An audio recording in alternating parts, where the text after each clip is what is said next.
You think your HOA is bad. Mine pointed a gun at my wife, not realizing she was the commander of the United States Secret Service. It happened right here in the quiet cul-de-sac of Maple Grove Estates. The lawns were perfect, the fences white, and the neighbors waved like we lived in a postcard. But beneath that picture-perfect surface, the kind of madness you'd only see in a bad movie, except this one was real. One evening during a neighborhood barbecue, our beloved HOA president Karen snapped. She pulled a gun, shaking, furious, ready to teach us a lesson.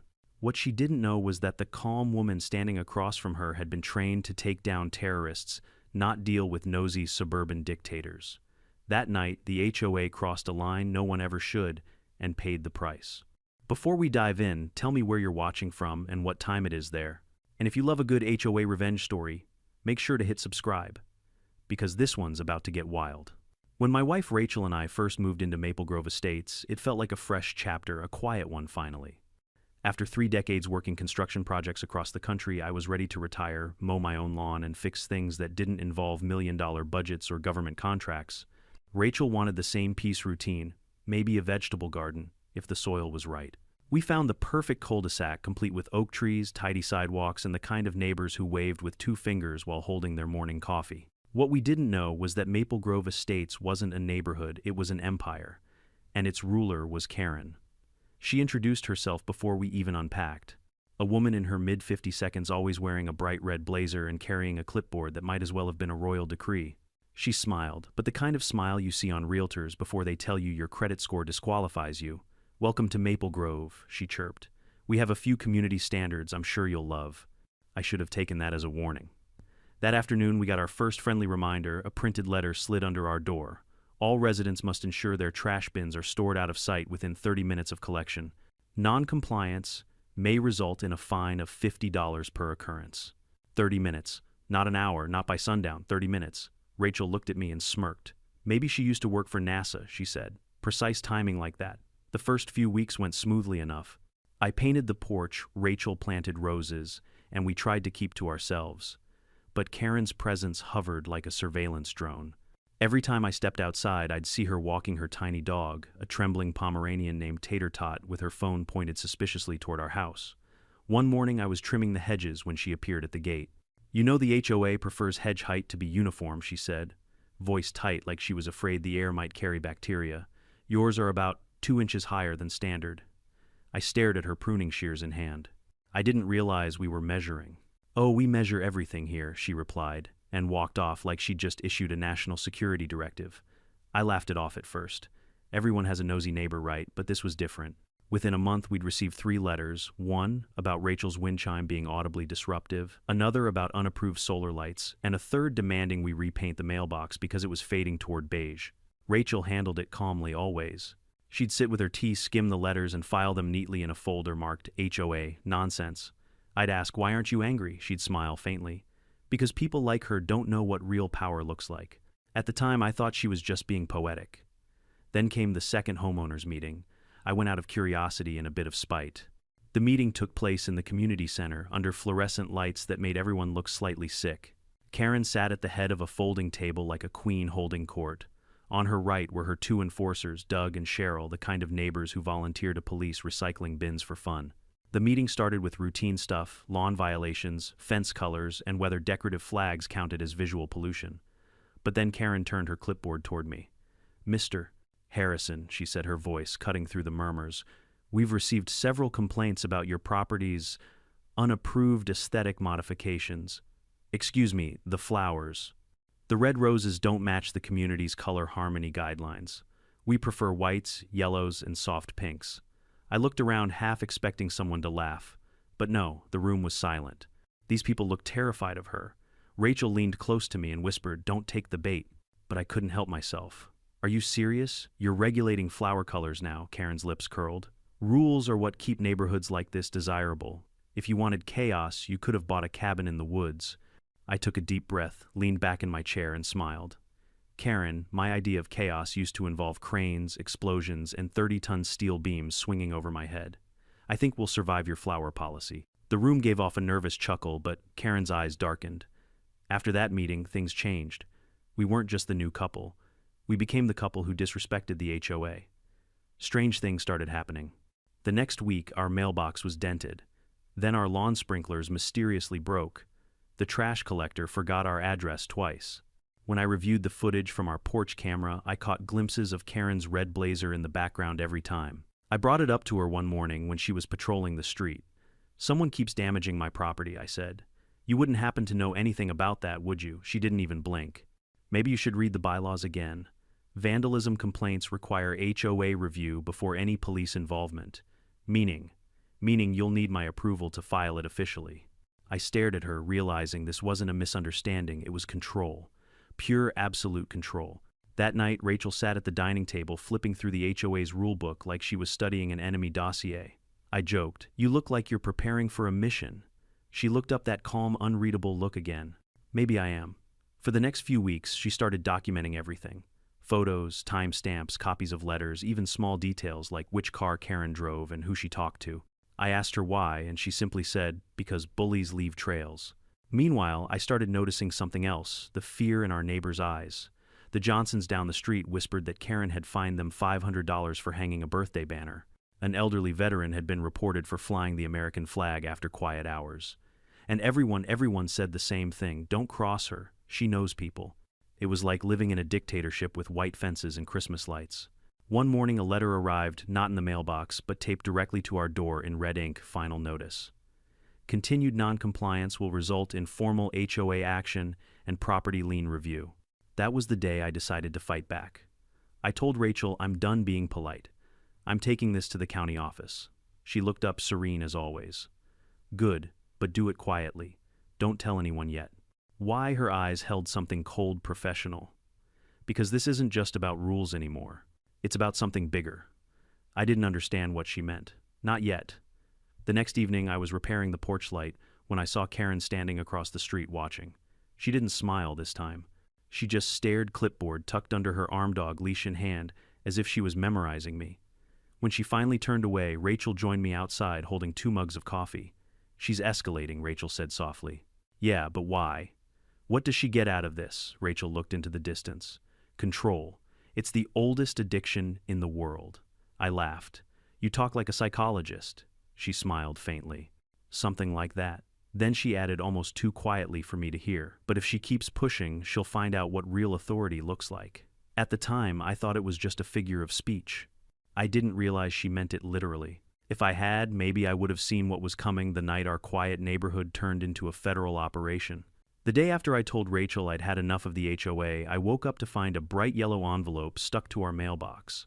Across the front in capital letters, it read, "Notice of Non-Compliance." Underneath was a list of violations, each more ridiculous than the last mailbox: paint, not HOA. Approved color. Decorative stone border exceeds permitted radius. And my personal favorite? Porch light temperature too warm for neighborhood. Aesthetic. It wasn't even 8 a.m., and I could already hear Karen outside talking to a neighbor. Her voice carried like a siren. "Rules exist for a reason. If we don't enforce them, chaos follows." She sounded like she was running a miniature dictatorship instead of a neighborhood committee. Rachel read the letter while sipping her coffee. "You know, Mark," she said, "this looks less like a list of violations and more like harassment." I nodded, still half asleep. If she wanted me gone, she could just say so. Rachel set the letter down. "That's not how people like her operate. They don't ask you to leave. They fine you until you can't afford to stay." That hit me harder than I expected. Later that week, I attended another HOA review session. The board sat in a row like a jury from a sitcom, Karen in the center, her minions Doug and Cheryl on either side. The room smelled of disinfectant and arrogance. Karen began, "Mr. Harrison, we've had numerous reports that your property doesn't comply with community design standards." "Reports from who?" I asked. She smiled thinly. "We don't disclose complainant identities for privacy reasons." "So, anonymous tattling," I said. "Great system," Cheryl gasped. Doug frowned, but Karen didn't flinch. "These standards exist to maintain harmony," she said. "Without them, Maple Grove would lose its charm." "Charm," I repeated. "Lady, I've seen construction sites with more charm than this place lately." A few residents snickered quietly in the back, but one sharp look from Karen silenced them. Karen folded her arms. "Perhaps Maple Grove isn't the right fit for everyone." Rachel leaned forward calmly. "Perhaps leadership should remember, this neighborhood belongs to its residents, not its chairperson." The room went still. Karen blinked, caught off guard by Rachel's tone, steady, commanding, and just cold enough to make her uncomfortable.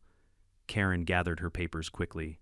Meeting adjourned, she said, and walked out, red blazer flashing like a warning light. That night, while we cleaned up dinner, Rachel said something that stuck with me. Mark, never underestimate someone desperate to control others. Fear makes people dangerous. I laughed nervously. She's just an HOA president, Rach. What's she going to do, write me to death? Rachel gave me a long look, the kind that tells you you're missing something important. You'd be surprised what people will do when they think they have power. Over the next 2 weeks, Karen doubled down. We received 3 more letters and 2 fines, one for leaving our garbage bin visible for 29 minutes, and another because Rachel's garden trellis obstructed the line of sight for pedestrians. I tried to talk to the neighbors, but they avoided eye contact. Mrs. Newman whispered that Karen once fined her $400 for hosting her daughter's birthday party because balloons weren't pre-approved. She has friends at City Hall, Mrs. Newman said, eyes darting nervously. Don't mess with her. I started to notice something darker in how everyone spoke about Karen, not annoyance, not frustration, but genuine fear. They believed she could ruin them. And somehow she had. One evening I walked to the mailbox and saw a white SUV parked near the corner. The engine was off, but someone was inside, a man wearing sunglasses just sitting there. When I approached, the SUV drove away slowly. Rachel, I said when I got home, you think Karen's hiring people to watch us? Rachel didn't even look up from her laptop. Maybe, maybe not. Either way, document it. What are you doing? I asked. Research, she replied. I'm looking into Maple Grove HOA's finances. You can do that, she smiled faintly. Public records are a wonderful thing. That night, I peeked over her shoulder and saw spreadsheets, lists of fees, names, and transfer accounts. There were payments to an LLC I'd never heard of, Maple Grove Maintenance Partners. Looks shady, I said. It is shady, she said, and it gets worse. She pointed at a column labeled consulting expenses. Over $150, 000, had been paid out in less than a year. Who the hell are they consulting? I asked. Rachel leaned back. No one. Karen's running something bigger than landscaping here. I stared at her, realizing she wasn't joking. The next morning I woke to banging on the front door. Karen stood there with her clipboard and 2 board members flanking her like bodyguards. Good morning, she said, falsely cheerful. Routine property inspection. We've had some complaints. Rachel crossed her arms. Without notice, that's illegal. Karen's smile faltered. As HOA president, I have the right to. Rachel cut her off, not without written authorization. And you don't have it. Karen's eyes flashed, but she turned away, muttering something about non-compliant residents. When she left, I asked, how did you know she couldn't do that? Rachel just said, because I've studied people who abuse authority my whole career. A few days later, we received another notice, a fine for obstructing HOA duties. Rachel laughed, but I saw something else in her eyes, calculation. That evening, she sat me down. Mark, if this continues, I'll need to step in. Step in? How? She hesitated. There are procedures I can't talk about. You're scaring me, I said. She touched my hand. Don't be scared, just trust me. That was the first time I realized there was something about Rachel I didn't fully know, something she'd been keeping under wraps. The tension kept building. HOA patrols started parking near our home at night. Karen's dog barked at our property nonstop. The next neighborhood newsletter listed recent violators, and our address was printed in bold. Rachel remained calm through it all, never raising her voice, never losing her composure. It drove Karen insane. Then one afternoon I saw something that chilled me. Karen stood by her car, talking on the phone, pacing back and forth. When she turned, the sun glinted off, something metallic inside her purse. A gun. I froze. Was it real? Was I imagining it? I didn't know, but I didn't tell Rachel right away. She had enough to worry about. That night, though, I couldn't sleep. I sat on the porch, listening to the crickets, and wondering what kind of neighborhood I'd brought us into. Rachel came out quietly and placed a blanket over my shoulders. She's unraveling, I said. I saw something today in her purse. Rachel didn't act surprised. I know, she said softly. And I'm prepared. Prepared for what? For when she crosses the line. The following week, Karen filed an official complaint accusing us of harassment. She claimed we'd spied on her property and tampered with HOA equipment. The absurdity of it almost made me laugh, until I realized it wasn't about truth anymore. It was about intimidation. Rachel didn't flinch. Good, she said. Now she's making documented threats. It means the clock's ticking. The clock? I asked. She looked me dead in the eye. Mark, sooner or later people like her go too far. And when they do, that's when everything changes. I wanted to press for more, but the way she said it, the weight in her tone told me it wasn't a warning, it was a promise. That promise would become terrifyingly real at the next HOA barbecue, when Karen finally crossed that invisible line and aimed a gun straight at my wife. The Maple Grove HOA barbecue was supposed to be the event that brought the community together. That's what the flyers said anyway. Every year, Karen hosted it in the Central Park near the lake, the same park she once fined a family $200 for using without prior scheduling. This year, though, things felt different. The invitation was practically a summons attendance mandatory for all homeowners. Non-participation may result in administrative review. Rachel laughed when she read it. Administrative review for skipping a hot dog. I tried to laugh too, but I had a feeling the barbecue wasn't about burgers or potato salad. It was about control, her kind of control. When we arrived that Saturday afternoon, the park looked like something out of a Stepford nightmare. Rows of folding tables covered with identical blue checkered cloths. A massive banner reading Maple Grove, a community of excellence. And at the center of it all, Karen in her signature red blazer, clipboard in hand like she was hosting a military inspection, not a cookout. She spotted us instantly. "Mark, Rachel. So glad you made it," she said, her smile tight as fishing line. "I wasn't sure you'd come after all the confusion lately." Rachel handed her a polite nod. "Wouldn't miss it. It's important to see who's running the show." Karen's eyes narrowed slightly, but she chuckled. "Oh, we all know who that is." Yeah, we did. And that was the problem. The first hour went smoothly enough. Kids played on the swings, the smell of grilled burgers filled the air, and the HOA board strutted around like mall cops with clipboards. But there was an undercurrent, you could feel it. Whispered conversations stopped when Rachel passed by. People looked nervous, glancing between her and Karen like they were watching a live match between a lion and a rattlesnake. Rachel stayed calm, as always, chatting kindly with Mrs. Newman, helping an older veteran reach his seat. She had that quiet confidence that made people feel safe around her. Karen hated that. I saw it in her posture, stiff clenched jaw, the way she kept pretending to check her clipboard while glaring at my wife. It wasn't about rules anymore. It was personal. At one point, Rachel handed a plate of food to a teenage boy, the son of a black family who had just moved in. "You can sit with us," she said kindly. The boy smiled, relieved. Karen swooped in seconds later. "Excuse me," she said loudly. "We have designated tables for guests. Residents should stick to their assigned sections." The boy's mother froze, visibly uncomfortable. Rachel straightened her voice, calm but firm. "It's a community barbecue, Karen, not a seating chart." Karen's tone sharpened. "Some of us prefer order." Rachel's eyes met hers, cold, steady, unblinking. "And some of us prefer decency." That did it. The crowd went silent. You could hear the wind rustling through the trees. Karen's face flushed crimson. "You don't speak to me like that in my community." Rachel took a slow sip of her lemonade. "Your community. Last I checked, we all pay the same dues." Karen's hands trembled. I saw it, the twitch near her jaw, the tightening grip on her purse strap. I started to step closer, sensing it before it happened. Karen's voice grew louder, shriller. "You think you're above the rules. You think you can just move in here and make a mockery of everything I built." Rachel tilted her head slightly, her tone low and measured. "You didn't build anything, Karen. You just took over what wasn't yours." Karen's composure shattered. She dropped her clipboard, fumbled in her purse, and then I saw it. A gun. For a second, my brain refused to process it. The sunlight glinted off the barrel as she pulled it free with shaking hands. A collective gasp swept through the park. Parents grabbed their children. Someone screamed. "Karen, put it down," I yelled, stepping forward. "Stay back," she shouted, pointing the weapon directly at Rachel. "You think you can embarrass me in front of my neighbors?" Rachel didn't move. Not an inch. She looked straight into Karen's eyes with an expression I'd never seen before, not fear, not shock. Control. "Karen," she said evenly, "you don't want to do this." "Oh, I do," Karen hissed. "You have no idea who you're dealing with." Rachel's voice dropped into something low, commanding, like steel wrapped in silk. "Neither do you." Karen's hand shook the gun, wavering between us.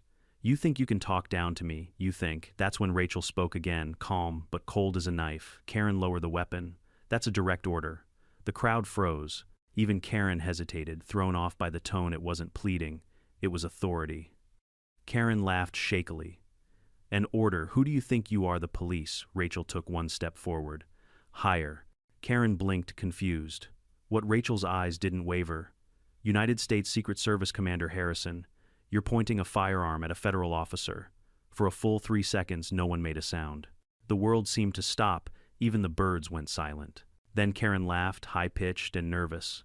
"Oh, you've got to be kidding me." Rachel slowly reached into her jacket pocket and pulled out a small leather case. She flipped it open, revealing a gold badge and ID card. "I'm not." Karen's face went white. Her arm faltered. But instead of lowering the gun, she screamed, "You're lying, you're trying to scare me." I lunged forward instinctively, but before I could reach them, Rachel stepped sideways, fluid and fast. In one motion, she twisted Karen's wrist, the gun dropping harmlessly into the grass. Karen yelped in pain as Rachel kicked the weapon away, all in under 2 seconds. The crowd gasped. Someone yelled, "She's got a gun." Another shouted, "Call 911." Rachel didn't even breathe heavily. She bent down, picked up the gun by the trigger guard, and unloaded it with precision. 9mm Glock, she said calmly. Unregistered. Safety off.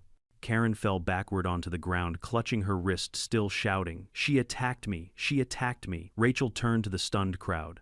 "I am Commander Rachel Harrison of the United States Secret Service. You all saw her point a loaded weapon at me and these residents." The silence broke with whispers and gasps. Some started filming. Others stepped back, unsure whether to clap or cry. Within minutes, sirens wailed in the distance, first one, then 3, then a whole convoy. Police cars poured into the park lights, flashing red and blue against the calm suburban sky. Karen was still screaming as officers restrained her, yelling about rights and lies and fake badges. But when Rachel handed over her credentials, the entire tone shifted. The chief himself saluted her. "Commander Harrison," he said, stunned. "We had no idea." "That's how it's supposed to be," Rachel replied. He nodded. "We'll handle this." As Karen was placed into the back of the cruiser, she glared at Rachel through the window. "This isn't over," she hissed. Rachel met her gaze, expression unreadable. "It never is." When the car pulled away, the park remained frozen in disbelief. Neighbors stood in clusters, whispering, watching my wife, the woman they'd thought was just another suburban resident, calmly give her statement to federal and local officers. I approached her slowly. "Secret Service commander, huh?" Rachel gave a tired smile. "Sorry I didn't mention it before dinner." I laughed more out of shock than amusement. "You've been undercover this whole time." "Retired," she said. "Mostly." Mostly, she looked at the departing police cars. "Sometimes the job follows you home." That night the neighborhood was silent. No kids playing, no porch lights flickering, just a heavy electric quiet. Rachel sat on the porch staring at the stars. "Do you think she'll come back?" I asked. "No," Rachel said softly. "But the people behind her might." What people? Rachel didn't answer. She just took a slow sip of her tea, eyes still on the dark horizon. And in that moment I realized something that chilled me. This wasn't just a neighborhood feud. My wife hadn't just stopped a crazy HOA president. She'd stepped into something bigger, something that hadn't ended yet.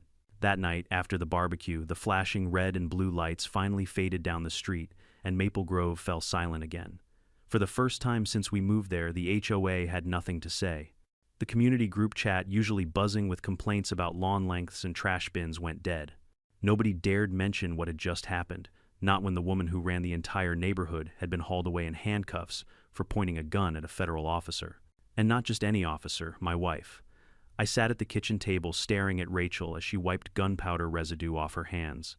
There was something surreal about watching the same woman I'd spent 20 years gardening and grocery shopping with now calmly disassembling a firearm like she was making tea.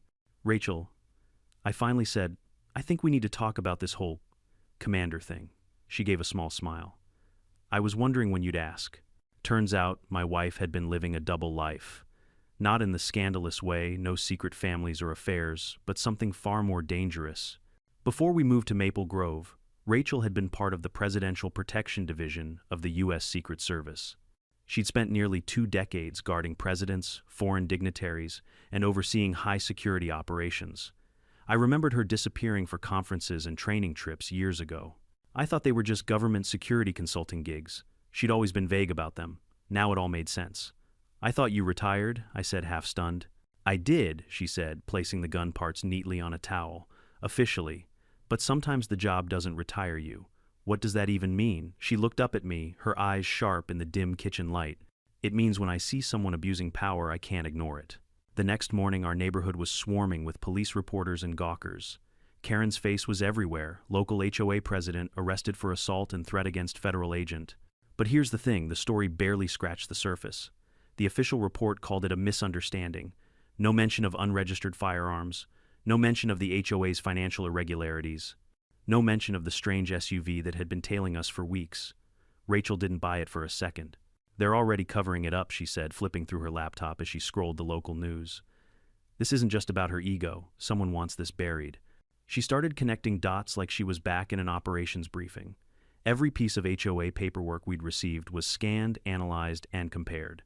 Every payment to that mysterious Maple Grove Maintenance Partners LLC was traced. And what she found made even my stomach turn. Karen hadn't just been a tyrant, she'd been a middle manager for a small web of money laundering operations disguised as neighborhood improvement funds. The HOA collected fake maintenance fees, funneled them through dummy accounts, and distributed them to companies that didn't exist. Someone higher up was pulling the strings.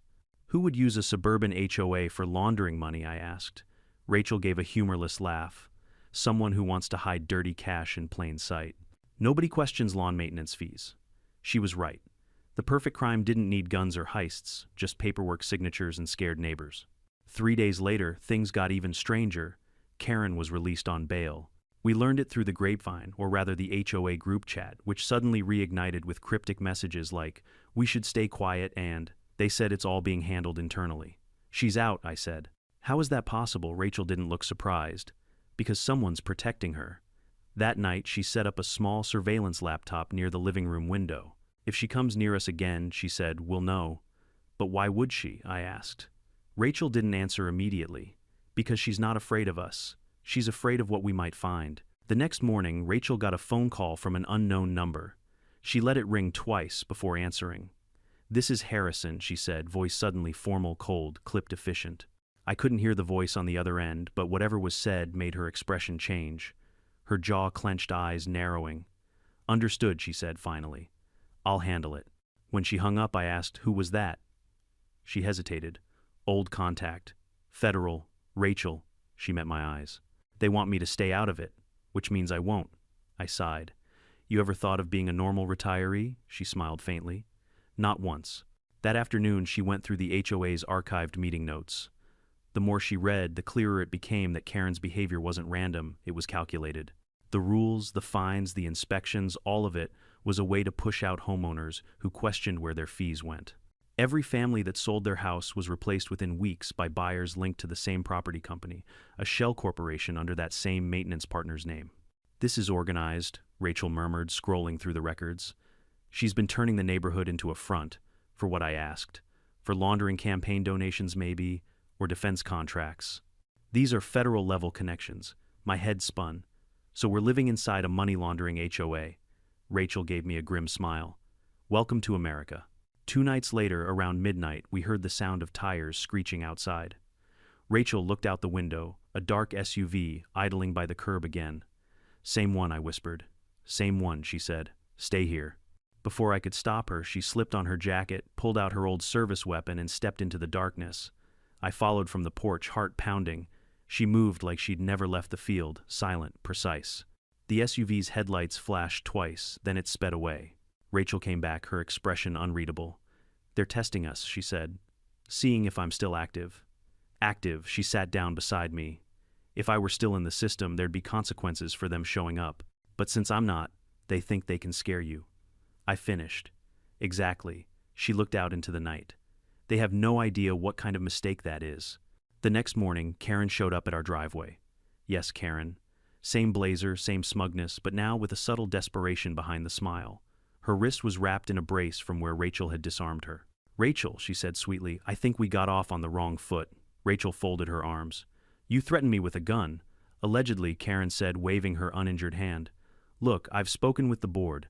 We all want this to go away. The HOA, the fines, the charges, let's just move on." Rachel's tone was ice. "Who told you to say that?" Karen blinked. "Excuse me," Rachel stepped closer. "You're not smart enough to orchestrate this." "Who's backing you?" For the first time since I'd met her, Karen's composure cracked. Her voice dropped to a whisper. "You don't understand. They'll kill me if I talk." Rachel didn't blink. "Then you'd better start talking fast." Karen glanced around the street, then leaned in close. "They're watching. They're everywhere. HOA meetings, county offices, realtors, all of it's connected." "Who's they?" Rachel pressed. But before Karen could answer, a black sedan rolled around the corner windows, tinted slow, deliberate. Karen froze. Rachel grabbed her arm, pulling her toward the house. Get inside, Karen shook her head. No. If they see me with you, it's over. And just like that, she ran down the street, disappearing between the trees, as the sedan cruised past like a shark scenting blood. Rachel stood in the driveway, staring at the taillights fading into the distance. She's scared, I said quietly. Really scared. Rachel nodded, jaw tightening. And if she's scared, that means we're close. That was when she opened her phone and made a single call. This is Commander Harrison, she said. Activate Maple Grove file. I want full surveillance authorization. Priority red. When she hung up, I just stared at her. You're going back in, aren't you? Rachel looked at me, calm, unflinching, deadly, certain. I never left. And at that moment I realized this was no longer just an HOA dispute. It was a federal operation, and the woman I married was stepping right back into the war zone she'd spent years trying to leave behind. The morning after Karen's midnight visit felt different. The air in Maple Grove was heavy, like everyone knew something was happening but didn't dare talk about it. Neighbors walked their dogs without making eye contact. Cars drove slower than usual. Even the birds seemed quieter, as if the whole neighborhood was holding its breath. Rachel sat on the porch, a cup of coffee in one hand and her tablet in the other. She wasn't scrolling social media. She was reading case files, real ones. Ones I didn't know she still had access to. Your clearance still works, I asked, half joking. Rachel didn't look up. It never expires, just gets quieter. That was Rachel's way of saying yes, but don't ask how. By noon, 2 men in suits showed up, not local police, not HOA members. They introduced themselves as federal liaisons, flashing badges so quickly I couldn't catch their agencies. Their demeanor screamed cleanup crew. We're here to collect Commander Harrison's statement for internal documentation, one said, his voice smooth but cold. Rachel invited them inside, offering water like it was just another day. I sat quietly in the corner, pretending to check emails while listening to every word. The taller agent spoke first. Commander Harrison, we appreciate your assistance in the Maple Grove incident. However, for the sake of ongoing investigations, we ask that you refrain from any independent action. Rachel raised an eyebrow. Independent action, meaning he said carefully, we'd like you to stay uninvolved. The situation is under review. Rachel smiled politely. Translation, you want me to sit still while someone buries it. The agent's jaw tightened. Commander, that's not what we're saying. Yes, it is, Rachel said evenly. You're running damage control. Someone with influence doesn't want this HOA story to make headlines. The agents exchanged glances, not surprised, just caught. After a moment they stood. Thank you for your cooperation. When they left, Rachel watched them walk down the driveway. They weren't here for me, she said quietly. They were here to warn me. That night, we received a letter in our mailbox. No stamp, no return address. Just one line typed neatly on plain paper. Stop digging or you'll regret it. I showed it to Rachel. She barely reacted. Expected it. Expected it, I snapped. They're threatening us. She looked at me calmly. They're bluffing. If they wanted us gone, we'd already be gone. I stared at her, the way she said it, so casually, so certain. Sometimes I forgot that she'd lived through worse. Still, I couldn't shake the feeling that we were being watched. 2 nights later, I woke up to the sound of gravel crunching outside. When I peeked through the blinds, I saw 2 shadows near our fence. They were moving slow, deliberate flashlights flicking across the yard. Rachel, I whispered. She was already awake, holding her service pistol low by her side. Stay here, she said. Are you? She cut me off. Stay. Here. She slipped out the back door, silent as a cat. From the window, I watched her move, controlled, disciplined. She waited until the flashlight beams crossed, then stepped out of the shadows and leveled her gun. Federal agent, she barked. Hands where I can see them. The 2 men froze. One dropped his flashlight. The other muttered, we're not here for trouble. Wrong neighborhood, Rachel said. Who sent you? The men exchanged looks. The shorter one finally stammered. We were just told to monitor who she pressed.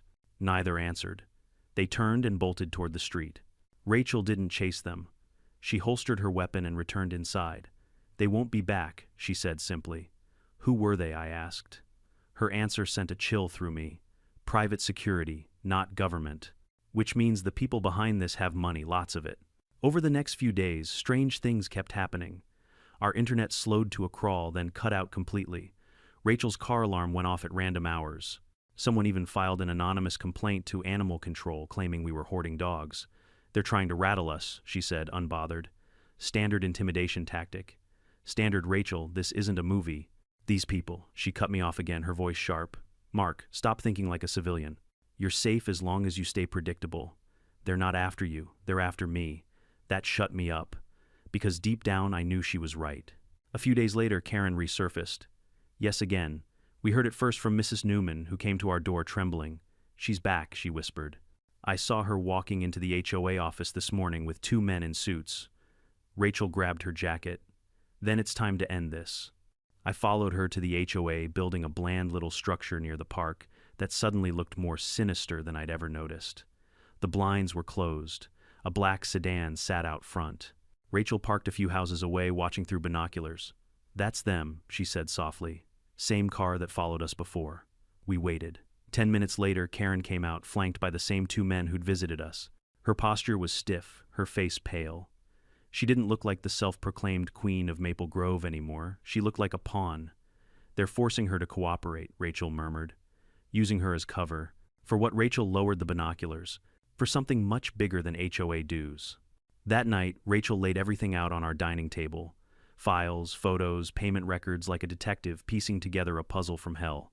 The more she connected, the clearer the picture became. Maple Grove Maintenance Partners was a fake shell company. It funneled HOA money through multiple small-town real estate funds. Those funds led to an offshore account tied to a defense contractor, Argentech Systems. What's Argentech? I asked. Rachel looked grim. A private weapons manufacturer. Government adjacent. If these payments connect, it means someone's laundering money for federal contracts through suburban HOAs. I blinked. You're telling me lawn fees are funding military weapons, indirectly, she said. But yes, the absurdity of it almost made me laugh almost. The next day, Rachel received an encrypted message from an old contact. They know. Leave the area. Now. She didn't hesitate. She started packing. We're leaving tonight. Leaving Rachel, this is our home. She zipped her duffel bag, eyes steady. It's just a house. You can rebuild a house. You can't rebuild your life. But as we were about to leave, Rachel froze. The front door was slightly ajar, and she was sure she'd locked it. Mark, she whispered back up. She pulled her gun and pushed the door open. The lights were off the air still. Then she saw a single envelope on the table next to her laptop. No return address. No footprints. Just a message. You should have listened. It's too late now. Inside was a USB drive. Rachel stared at it for a long moment, then sighed. They're taunting us. She plugged it into her laptop. A video loaded grainy security footage from our own backyard.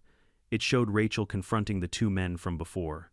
A timestamp, an angle from somewhere high like a drone camera. They're watching from above, she said quietly. Then at the end of the clip, a single frame appeared. Karen's face crying, bruised, whispering into the camera. They're going to kill me. They're not what you think. And then static. Rachel leaned back, closing her laptop slowly. It's official, she said. We're past the HOA now. What does that mean? I asked. She stood up, eyes hard. It means Maple Grove isn't just a neighborhood. It's a front, and it's time we burn it down.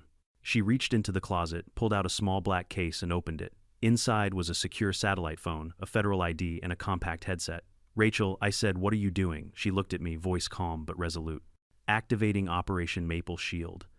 And for the first time I realized whatever was coming next would make Karen's gun look like child's play. The night air smelled of cut grass and something sharper ozone, or maybe the metallic tang of fear.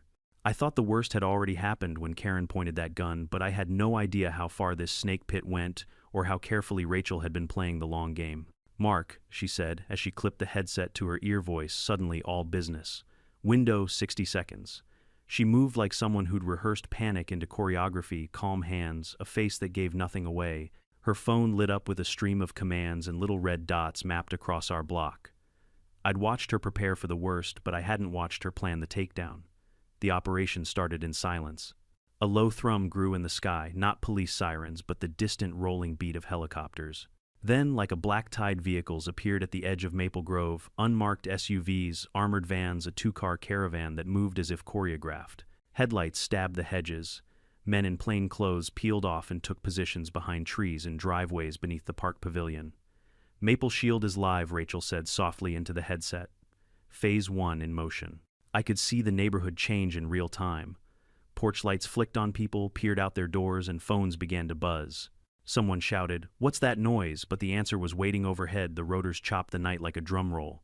Blue and white strobe lights turned the cul-de-sac into the inside of a sleeping kaleidoscope. Then the real surprise, Blackhawks. Two of them, low and menacing, banked over Maple Grove and circled into position. The trees threw moving shadows, the leaves shivered as downwash hit the street. I'd seen military helicopters before on job sites, but never like this, flying in for a neighbor's quarrel. "Signal's good," Rachel said. "We're green." The plan was surgical. Teams fanned out to the HOA office to Harlan Pierce's property, the man everyone called the neighborhood's benefactor, and to the little storage unit behind the community center that until that moment had been nothing more than an eyesore. I watched through binoculars as men in tactical vests knocked on the HOA office door. When it opened, Karen stood there, first small red blazer, like a flag against the metal frame, flanked by two suited men who'd looked like protectors. She didn't have to be ordered. She stepped outside, and for a moment I thought she would turn and run. Instead, she looked right at our house, and somewhere in that look, I understood she was terrified of something far bigger than me or my roses. A team reached for her arm. Suddenly, she twisted and bolted, a desperate animal move. For a beat, the whole block held its breath. But they were quicker. Two men intercepted her. One moved in with an arm around her shoulders, the other shoved her to the ground. She screamed a sharp animal sound, and then the tone of the neighborhood changed. The scream was no longer a weapon, it was evidence. They had Karen in the back of an SUV before I could reach the driveway. I saw them lash a small evidence bag to the bumper and a portable hard drive box into the trunk. One of the agents cut something from her jacket, a small key, a slip of paper numbers scribbled in a frantic hand. "What's going on?" I asked a man who'd been at my fence, his badge tucked under his jacket. "Follow Commander Harrison's lead," he murmured. "She's in charge of this sector." Rachel moved like water through the melee calm, directing eyes on the prize. Her team swept the HOA office and the storage unit. What they found made my stomach drop: cardboard boxes stuffed with paperwork, envelopes stamped with corporate seals, ledgers with columns of dates and amounts, and a stack of invoices showing payments to Argent Tech Systems.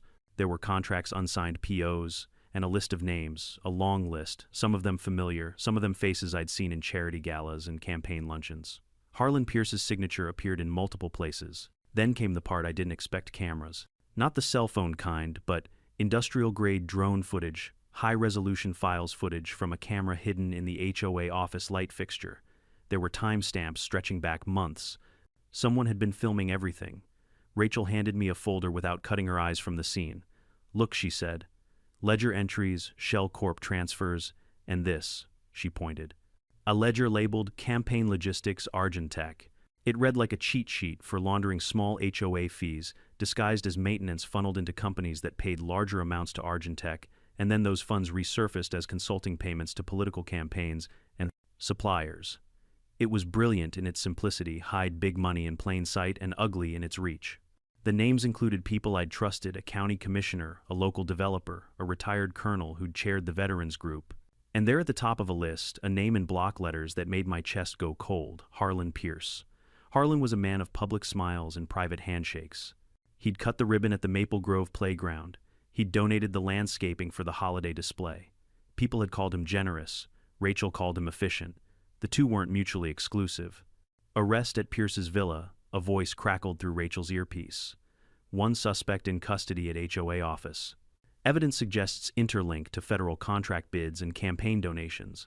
As the teams moved on Pierce's property, I watched through the binoculars as men in suits led a handcuffed Harlan out of his gate. He looked like he was trying to bargain with the world as they pushed him into an SUV. His face did not register surprise. It registered defeat. People who pull strings rarely get caught on the strings themselves, but this time the net had pulled taut. The biggest shock came when agents opened the trunk of one of the SUVs and extracted a waterproof case.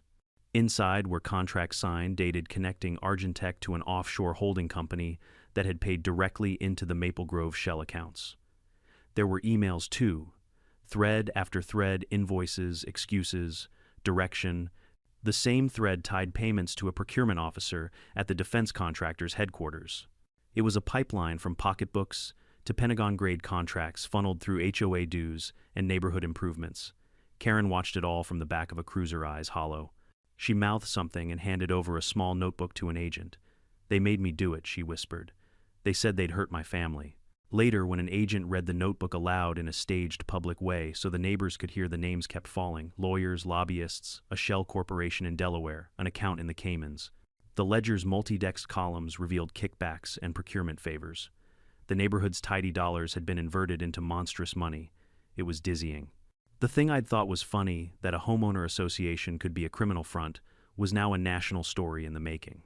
The detritus of the conspiracy lay across folding tables, flash drives, sealed envelopes, passports, and a stack of checks made out to political campaigns. Men in plain clothes bagged each piece like relics. And Rachel, she stood with her hands tucked into her jacket, the profile of someone who had seen too many betrayals to be surprised. When she turned to me, the light from a spotlight cut across her face like a symbol. "They thought Maple Grove was insulated," she said quietly. "They thought they could hide behind hedges and bylaws." "Who are they?" I asked. She swallowed. "People who profit from conflict and contracts. Men with ties to Argentech. Our little HOA was the perfect laundering machine. Small checks, small complaints, a lot of fear. Nobody looks twice at a $50 maintenance fee. The helicopters screamed overhead like a metallic chorus. The neighbors gathered on porches in pajamas holding phones like talismans. Some cried, some clapped. Some stood with their arms crossed, not quite believing that their world was being dismantled on the street where they'd left their trash cans. And then the final strange sting of the night, Karen, still shaking, looked at Rachel and mouthed, "I thought I was protected." Rachel's face hardened, not with triumph, but with the hollow pity of someone who'd seen the depths of human greed. "You were protected," she said, voice low, "by the wrong people." By the time the last cars left Maple Grove, every mailbox had been rifled by law, every HOA ledger cataloged. Evidence teams drove off into the pre-dawn, carrying away the small-town masks to be studied under harsh lights and legal microscopes. We stood on the porch as the neighborhood exhaled. The helicopters retreated into the horizon like migrating beasts. The street lamps hummed. My neighbor's cat slipped out from under a bush as if nothing had happened.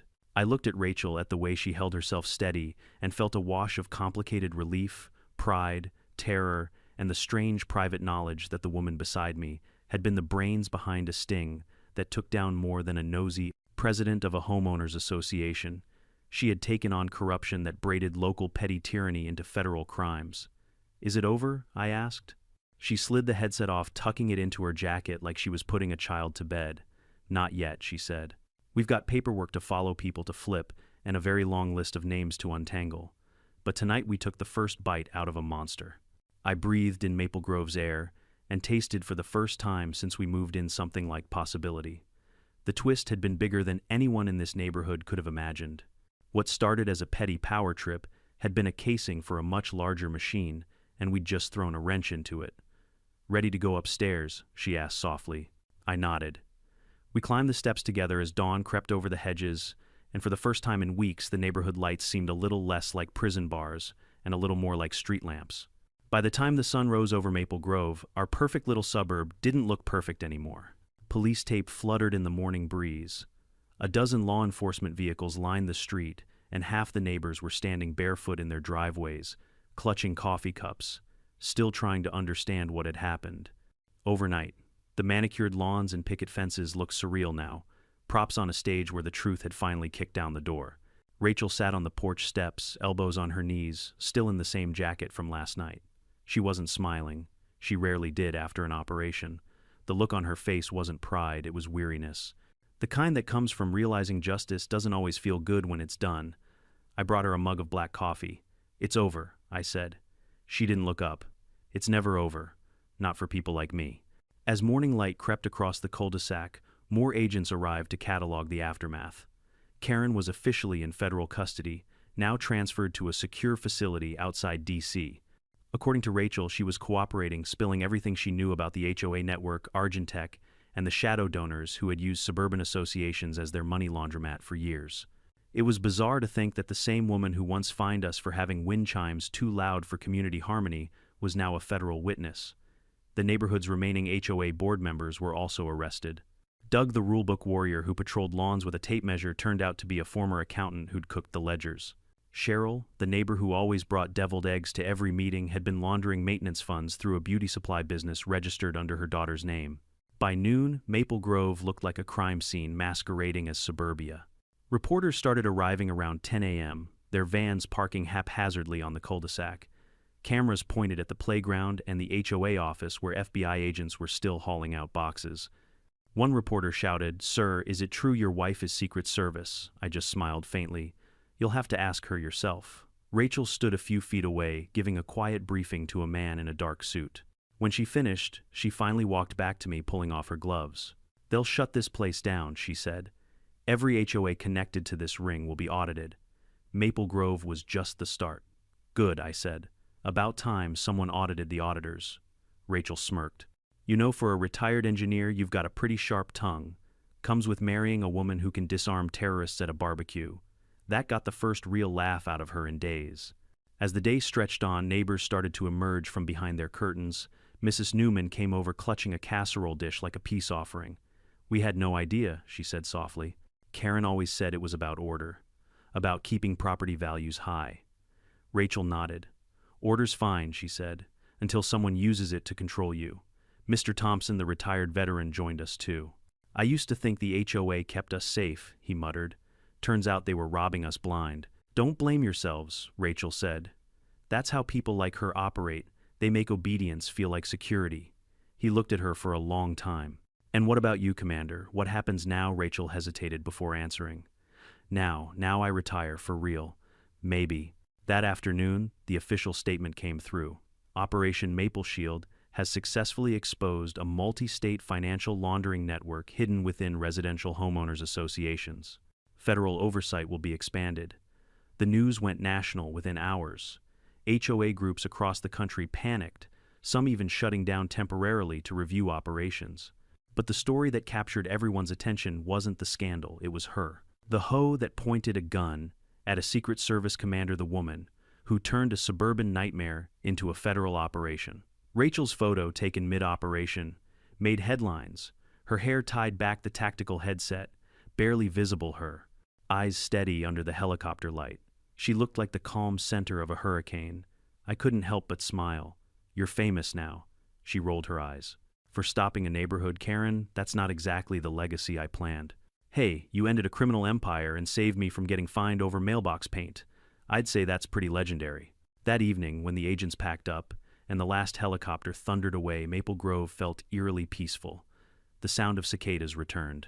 The wind chime, the same one Karen once tried to ban, swayed lazily on our porch, its notes soft and defiant.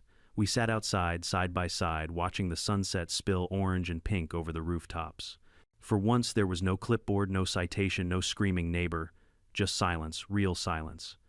Rachel finally spoke. "You know what the funny part is, what all this started, because one woman couldn't stand not being in control, and she thought fear could keep everyone quiet. But fear doesn't build loyalty, it builds rebellion." I nodded.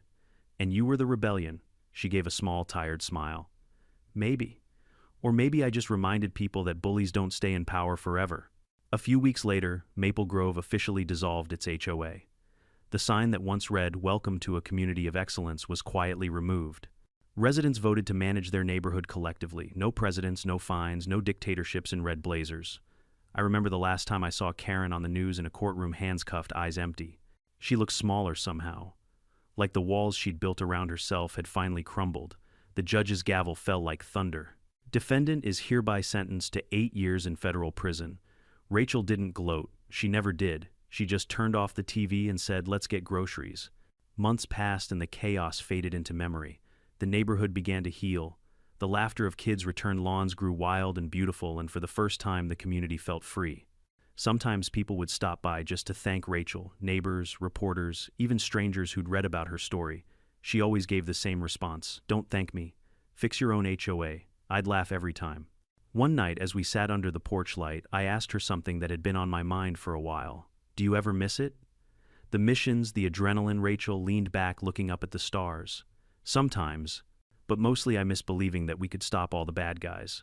Turns out most of them wear suits and carry clipboards." I chuckled. "Guess evil downsized to the suburbs." She smiled faintly. "Then I guess it's my job to keep the suburbs safe." We sat in silence for a long time. The air smelled like jasmine and rain. The chaos was gone, replaced by something simple: peace earned the hard way. And maybe that's what this whole story was really about, not just revenge or justice, but restraint. Power means nothing if it isn't guided by empathy. Authority without compassion turns into tyranny, whether it's a nation or a cul-de-sac. That's the lesson Rachel left me with. You can't control people into goodness. You can only lead by example. Karen thought she could rule through fear. Rachel proved that courage and integrity still win, even against the loudest voices in the room. And as for me, I finally learned to appreciate the quiet. Now, when I hear the wind chime ring at night, I think of that moment, the calm after the storm, the woman beside me who never lost hers, and the neighborhood that learned freedom is worth a little chaos. So yeah, HOA Karen pointed a gun at my wife. But what she really did was point it at her own downfall. Sometimes the smallest battlegrounds reveal the biggest truths. Whether it's a boardroom, a government, or a neighborhood, people with unchecked power will always test how far they can go until someone draws a line and says enough. Rachel drew that line. And maybe we all should in our own ways. Don't be afraid to stand up to bullies, even the ones hiding behind rules or uniforms. Real authority protects, it doesn't intimidate. If this story reminded you of someone you've met in your own neighborhood, tell me in the comments where you're watching from and whether your HOA needs its own Operation Maple Shield. And of course, hit subscribe, because in the world of HOA stories, justice always finds a way.